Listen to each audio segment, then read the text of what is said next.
凶残歹徒劫持孕妇做人质，捕奸战斗即将打响。30米的距离外，武警狙击手已严阵以待。可是凶犯和人质紧贴在一起，谁来担当一枪毙敌的重任？何时才是扣动扳机的最佳时刻？闹市惊魂，传奇中国，精彩呈现。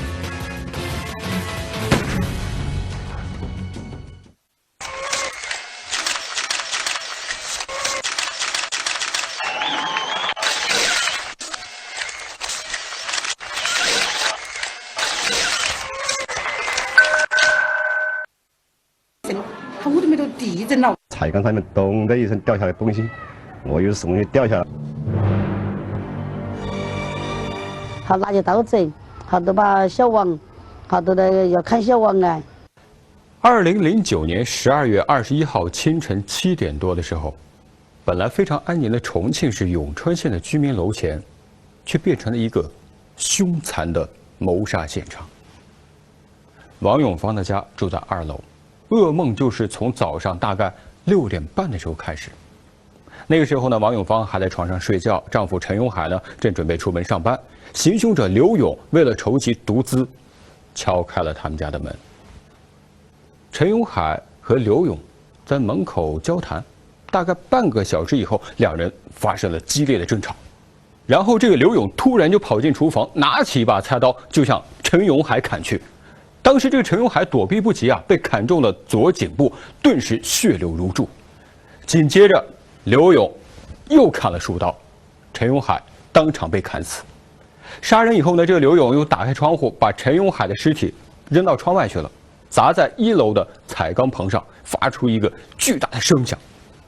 随后，刘勇拿着这把菜刀进屋，把孕妇王永芳劫持了。你要知道，当时王永芳呢已经是怀孕6个月了，周围的群众为这位孕妇捏了一把汗。歹徒早就已经是丧心病狂了，甚至一听见有人劝告，他就会往孕妇的身上砍一刀。如果当时歹徒在这种情况下被激怒的话，那么最后只能是1尸2命的悲惨结局。这种突如其来的恐怖让所有人都吃了一惊啊！但是当时武警还没有来到现场，没有人知道接下来会发生什么。短短几分钟时间，无辜的这家人就惨遭灭顶之灾。被劫持的孕妇和她腹中的胎儿，随时都会被穷凶极恶的犯罪嫌疑人杀害。看到这种情况，目击者迅速拨打报警电话，所有人都希望孕妇能从这场劫难中逃生。他们在第一时间迅速制定了应对方案。把人要控制住，绝对不能够再发生伤害其他群众的事。打了他值班室啊，干那样子没搞明星的。现在我喊市局指挥中心通知了民川武警，就近派狙击手。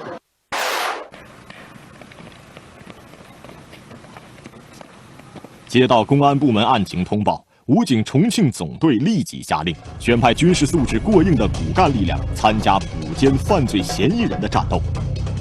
危急关头，总队领导特意点出了李顺的名字。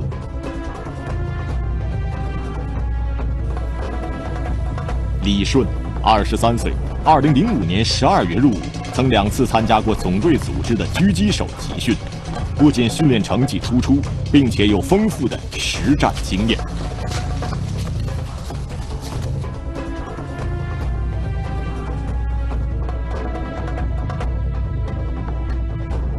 李顺在参与抓捕永川监狱逃犯、重庆打黑除恶任务，英勇果断、沉着冷静、出色地完成了任务，在官兵中树立了榜样。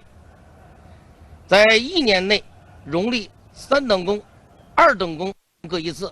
当我接到案情这个通报的时候，我第一个时间也是想到了他，所以说就选了他这个来担负这次狙击任务。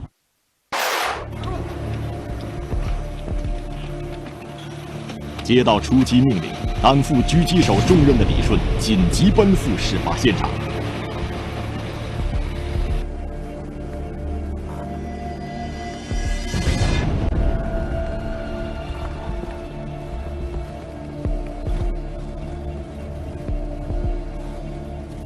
参谋长，我建议到达现场，根据情况，我觉得我们4名队员应该进行划分小组。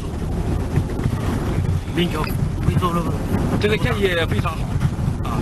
我们到位以后，通常情况划为2个小组，第一个就是狙击组，狙击组啊由我带领，是由李顺为1号狙击手，1号狙击手啊，我担任6号狙击手。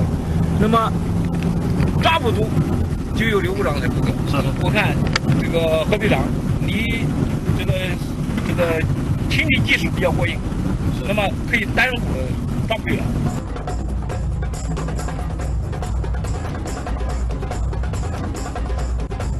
在一支队参谋长杨振海的指挥下，上午9点52分到达现场的武警官兵，按照预定方案开始了解情况、勘察地形。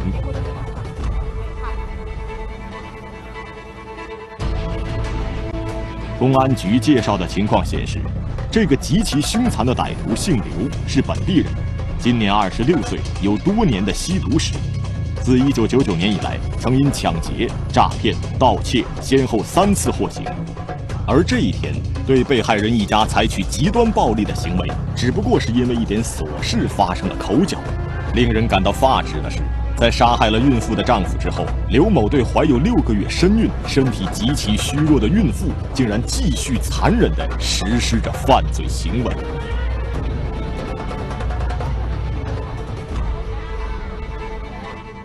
那个女的脚啊、手啊，也及时叫的。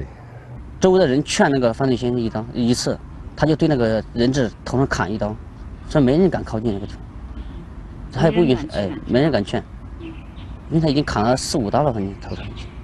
一喊了，他就给那个划一下，他或者一看到那个扣一下，好，一喊他的。他杀死一名人以后，他已经知道了自己的后果。那么他极可能再做进一步的动作，他再杀死1个、杀死2个，对他来讲是一个样子了。就是在这种情况下，他极有可能对人质，那么这个也是下杀手。情况万分危急，武警官兵已经没有更多的考虑时间了，他们必须尽快采取行动。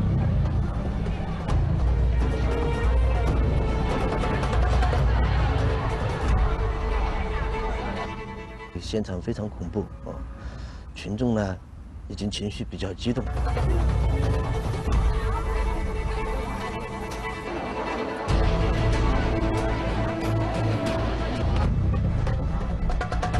原本武警官兵决定采取的是以抓捕为主、狙击为辅的作战方案，但根据勘察地形的情况看，刘某已经在屋内把房门堵死。如果武警官兵破门而入，势必会发出响声。在这种情况下，要想从亡命徒手中解救出人质，可能性微乎其微。因此，经永川分局副局长赵小刚向上级请示批准后，武警官兵得到了迅速击毙刘某的命令。我带了我们的李顺，还有一名这个技能比较好的指导员，担负这个狙击任务。另一组呢，由我们的作训股长负责，是为抓捕组，他们就是迂回到这个案犯那么所在房间的门口，根据我的命令呢，强行突入，对这个人犯进行抓捕。大屏幕上这个小伙子就是杨振海参谋长说的那个李顺，他呢是武警重庆总队1支队6中队的班长，当时非常年轻，只有23岁，2005年12月刚刚入伍。那么作为一名普通的士兵，他连续4年被评为优秀士兵。在这之前呢，仅仅在2009年这1年的时间里面，他就先后荣立了2等功和3等功各1次。那么对于这样一名年轻的狙击手，面对这么紧急的事件，他会做出怎么样的判断呢？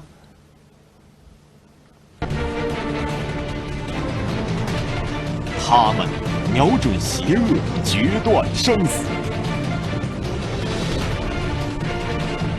疯狂的罪孽，焦灼的对峙，在扣动扳机的一瞬间，在灿若烟花的枪火中灰飞烟灭。系列节目《枪火传奇中国》精彩呈现。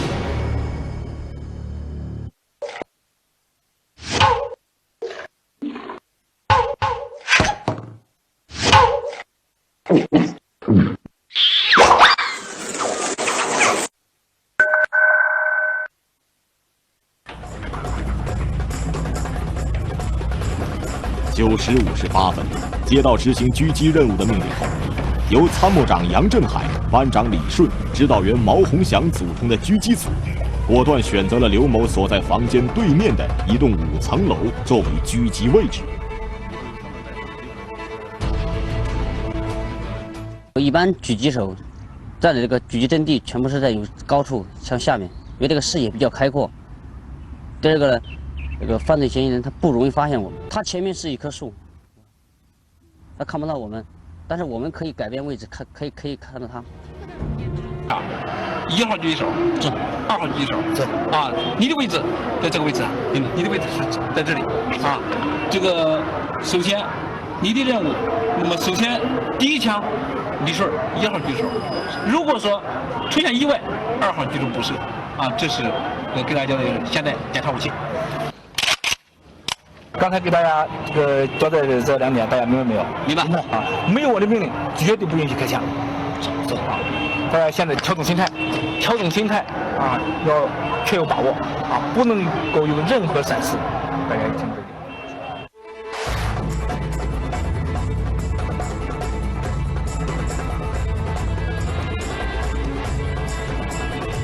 1分钟后，狙击组已经完全进入了战斗位置。李顺的射击位置位于犯罪嫌疑人的正前方，指导员毛洪祥在他的右边2米处，负责观察和指挥的参谋长杨振海在2名狙击手的中间。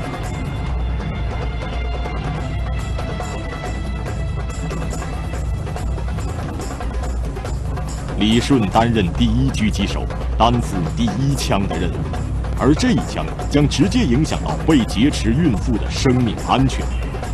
虽然作战方案做了周密部署，但大家心里都清楚，如果李顺的这一枪没有把犯罪嫌疑人当场击毙，被劫持的孕妇必然会遭到报复。显然，李顺的这一枪不仅决定着整个捕歼战斗的成败，更关系到孕妇的生命。这种压力让参谋长杨振海不得不格外谨慎。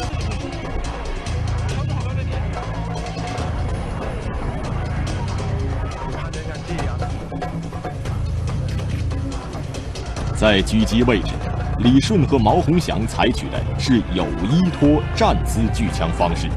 相比无依托举枪，枪管从水泥面上伸出，增加了一个支点，大大加强了枪管的稳定性。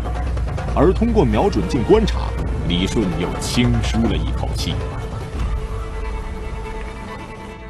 举了枪过后，发现正好的瞄准镜是在那钢筋上面，打不到瞄准镜。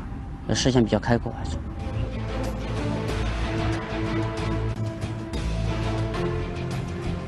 狙击手位置的选择非常理想，这支85式狙击步枪一直跟随了李顺多年，光学瞄准镜可以把原物体放大4倍，也就是说，此时李顺从瞄准镜观察到的刘某，应该和站在自己眼前7.5米的距离一样近。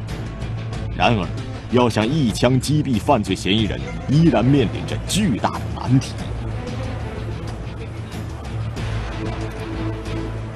一场解救人质、捕歼犯罪嫌疑人的战斗即将打响。30米的距离外啊，武警狙击手已经是严阵以待了。想要完成任务，保证人质的安全，狙击手必须保证把歹徒一枪毙命。但是现在眼前又出现一个巨大的难题，是什么呢？这个犯罪嫌疑人和被劫持的孕妇紧紧地贴在一起，人质危在旦夕。那么就在这样一个紧急关头，一枪毙敌的任务，到底该由谁来担当呢？从李顺的狙击位置观察，刘某和孕妇之间的距离基本上是紧贴在一起。要想击毙刘某，又不能对孕妇造成丝毫伤害，对李顺来说，面临着一个巨大的挑战。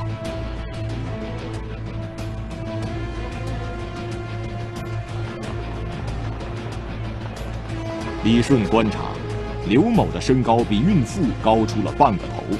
如果要想击毙刘某，自己的狙击步枪必须瞄得稍高一点，也就是刘某的眉心位置，而眉心距离头顶的距离不过5、6公分，可想而知，这样的要求有多高。李顺静静地调整着呼吸，连参谋长杨振海的手心都捏了一把汗。然而，李顺刚刚瞄了不到1分钟，另一个情况突然出现。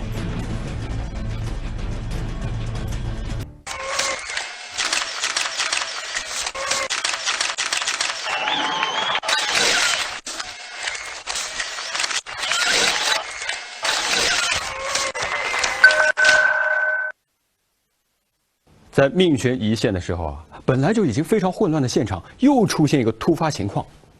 歹徒刘某从屋子里面跑到了屋外的雨棚上面，这种看来呢好像是暴露了目标啊，非常容易被击毙。但是对李顺来说，一切变得更加复杂。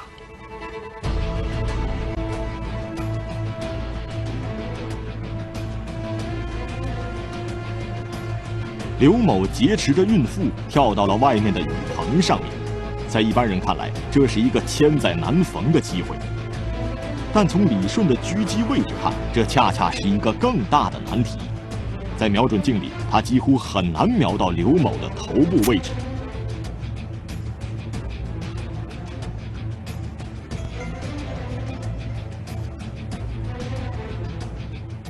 有点复杂，是在那个树底下、树下面。而且嫌疑人暴露面呢也比较小，当时几乎是看不到他的头。不仅如此，劫持孕妇的刘某并不是站在那里静止不动，谁也无法判断他会在什么时间走动，什么时间停止。我一直是跟着他走的，他不是停在那个不动的，他是在动，一直在跟着他走。我对准的是犯罪嫌疑人的胸部，因为当时他的头部已经被这个树叶挡住了。除此之外，嘈杂的现场环境也让参谋长杨振海感到很担心。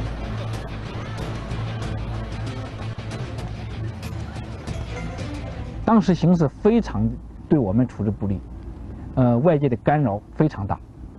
一个随着案犯的不停的叫嚣，老百姓也时不时发出一些感叹的声音，与担心的声音。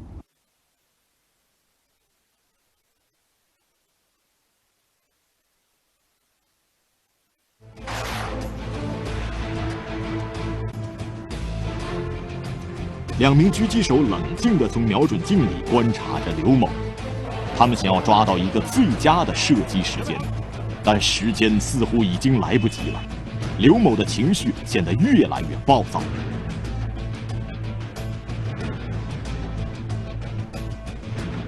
这个孕妇已经被他刺了好几刀，这个孕妇已经丧失了抵抗能力，就任由其摆布了。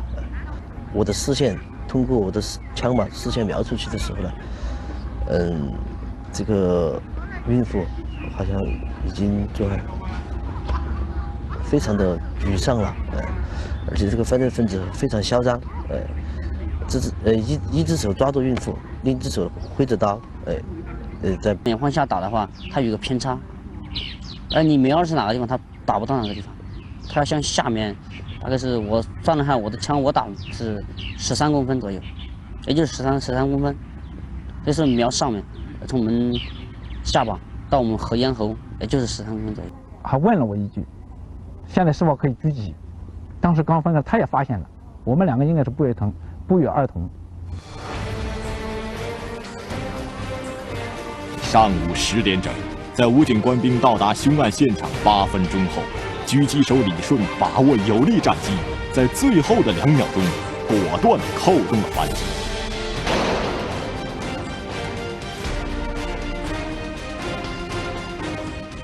我当时在瞄准镜里，因为看他这个我瞄准的部位看得比较清楚，但我当时看到枪一响，他的脖子一扬，瞄准镜里已经没人了。犯罪分子头一下子这样扬过去了啊，厉害，这个手已经举起来了，然后就顺势倒下去了。就是因为那个枪的惯性啊，就是子弹命中身体的惯性，让他的手不自觉的就把手抬起来了，所以我知道这枪已经命中要害。那个后我们就踹门进去了，踹门进去就看着一个穿红色衣服的女的，满脸都是血，我地上到处都是血。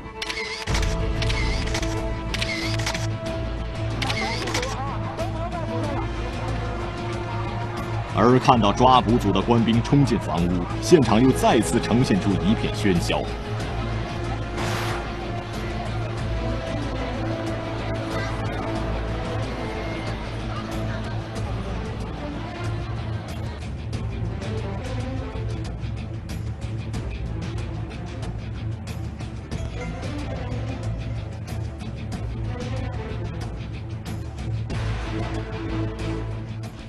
恐怖的一幕终于结束了，应该说是他们对这个我们武警啊，到了现场，前后可能就是到现场，到下达任务，到击毙罪犯，前后就是2、3分钟时间，所以感到非常欣慰。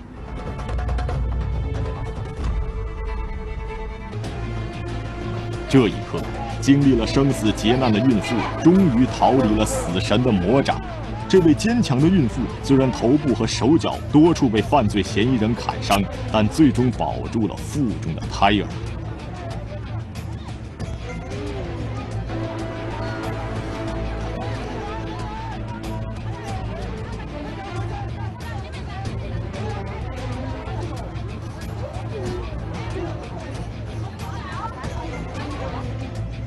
过了好几天，报纸上登了，是人质，母子平安。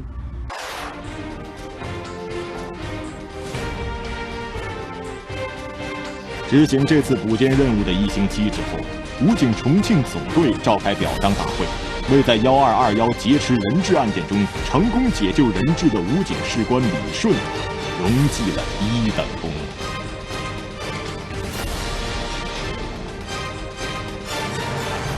这个只有24岁的李顺，在2009年1年当中就分别荣立1、2、3等功，书写了武警重庆总队个人的立功史。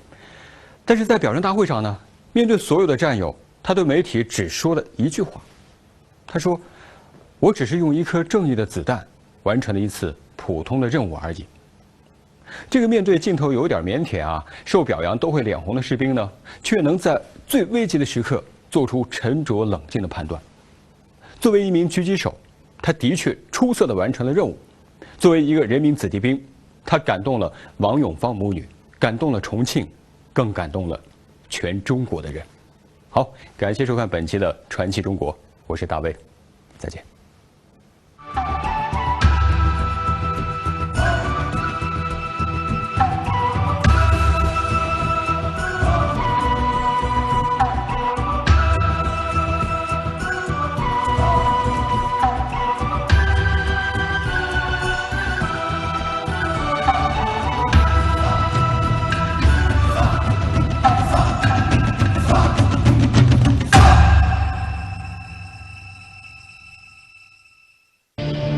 一架距离地面50米高度的尖叫机，面对地面灯火通明的闹市区时，发动机突然停车。